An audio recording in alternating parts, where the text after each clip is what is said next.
Love is the most discussed subject in all human societies. From books to movies to the internet, human history has been filled with this king of emotions. At our core, we are surrounded and wrapped in love from all three directions, completing a human triangle. The loss of any kind of love is a profound loss, causing intense pain and a desire to hurt the one who inflicted this emotional pain. Kings have abandoned their kingdoms for love, lovers have killed others or committed suicide over it, and we have even fought wars over love and hate. Setting history aside, I view love as a spiritual entity that each of us carries within, along with God. I divide love into three portions to make sense of it all: passionate love, instinctive love, and universal love. Read, love triangle. Every corner of this triangle is crucial because when an individual is enveloped in love, they are less likely to exhibit animalistic behavior. However, when someone is deprived of love, they may seek to inflict the same pain they are suffering onto others. Unfortunately, sometimes the recipient of this pain is innocent, leading to a cycle of perpetual love robbery. In our modern societies, robbing love has become fashionable, making suffering quite common and eroding trust. A relationship without trust resembles a business transaction rather than a loving connection, and a life devoid of trust and love is incomplete, regardless of physical and mental nourishment. A life without soul food is an empty life.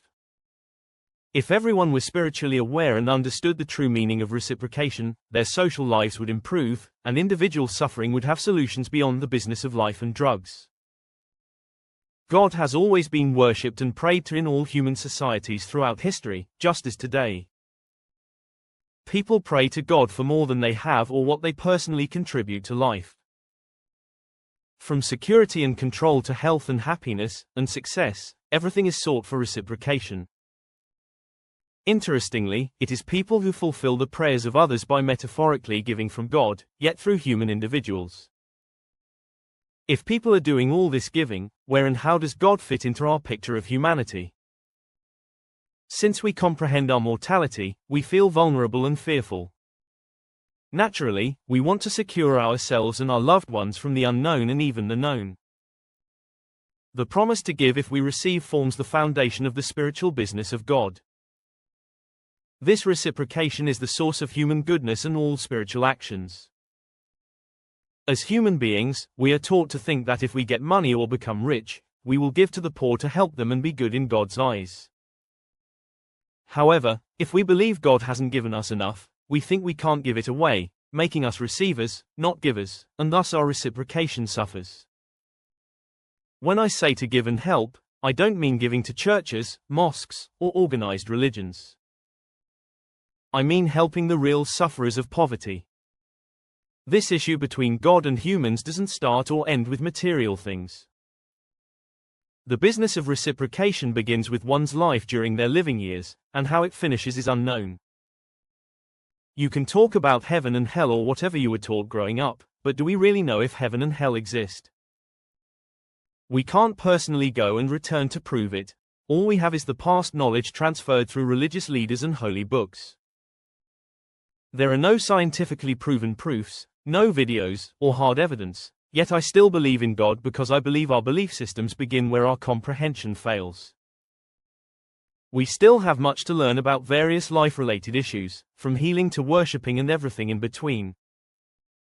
We don't even agree as families, let alone growing up with different religious beliefs. Religious upbringing can teach one to be a good person, but it also teaches prejudice and discrimination. It can teach us to question spiritual ideas as political beings rather than spiritual ones. When discrimination and prejudice form the foundation of our initial knowledge, not everyone can overcome this and question the politics of the groups they choose to follow.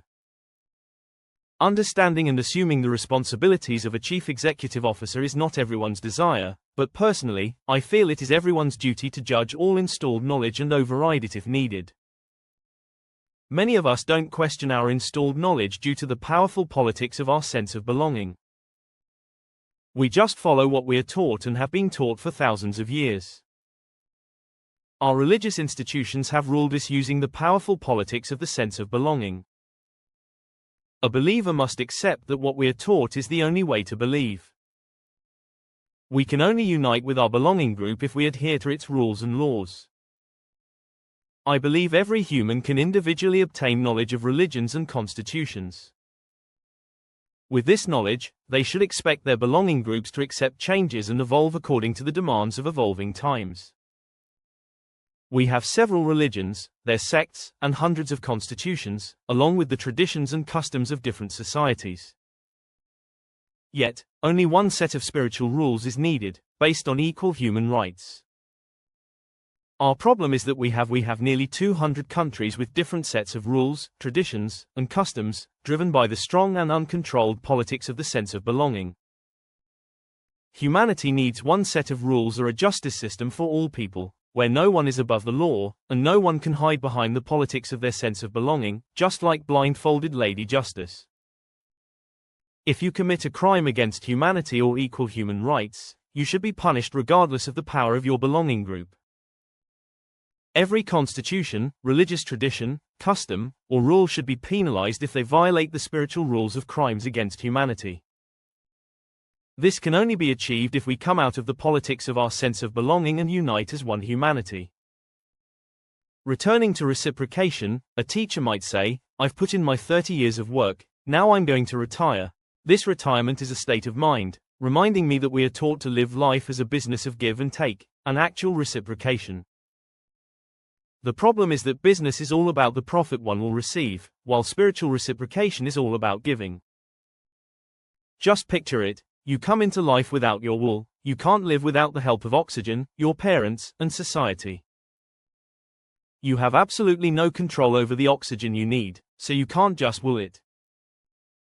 The simple truth is that life and death are beyond the will of all human individuals. If we can't will the oxygen, and have no control over outer and inner space, we are dependent from birth, making us already receivers. As long as you are able-bodied and have some kind of job, you are reciprocating because all human jobs are about helping each other. Since we are already receivers, we should also be givers. Helping others is helping God. If you live a material life, you will automatically view life as a business, wanting to spend the least but gain the most in return. If you don't want to pay taxes, it's for personal material gain, but it goes against the idea of reciprocation. As mortals, life without reciprocation may not be fulfilling because you are only feeding your body and brain physically, depriving the real you, meaning you lack balance. As you enter advanced age, you may feel your life is not as fulfilling as you'd like. You become vulnerable to the thought of losing happiness and contentment. Spiritually speaking, it's like robbing yourself of the most important aspects of mortal life. Remember, it's your personal responsibility to understand the balance of your personal and mortal life. Without material bias, giving and receiving make you feel good. It's not all the material things you own that make you happy. If you need evidence, just ask the parents of a newborn. Human life is more complex than just physical existence. Imagine raising a child. Things get done automatically for the baby. Even in nature, all creatures raise their offspring similarly. Logically speaking, if life were all about the business of material things, no one, not even creatures, would have offspring. So how do we explain this business of love that has been, is, and always will be so powerful that we happily play the role of puppets, dancing passionately to the whims of our inner chemicals? Today's women want a perfect figure, yet they desire children so much that they would sacrifice everything to be blessed with the love of a child. The power of nature is beyond our intellect.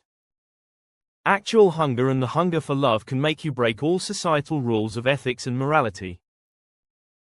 Sex can drive you crazy, and the fear of death can rob you of all kinds of health and happiness. Ever wonder why?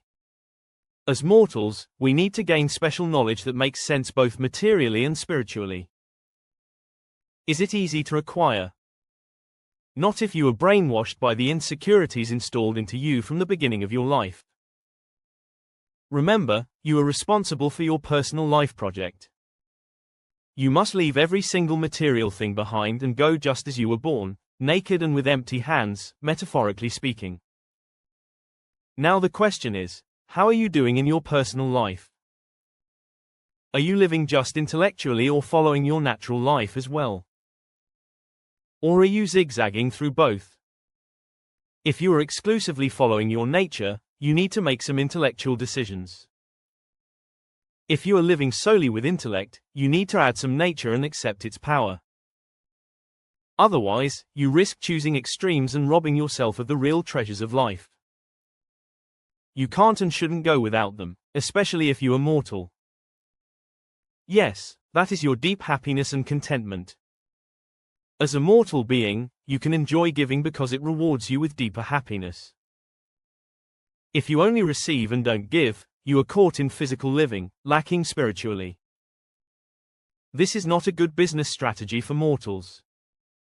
If you are always securing yourself, remember that there is no security for mortals. It's all about the satisfaction and contentment you receive.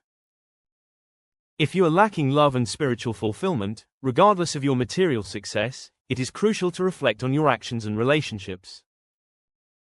If you have been using and stepping on others, including God, you might be fulfilling only the material side of your life.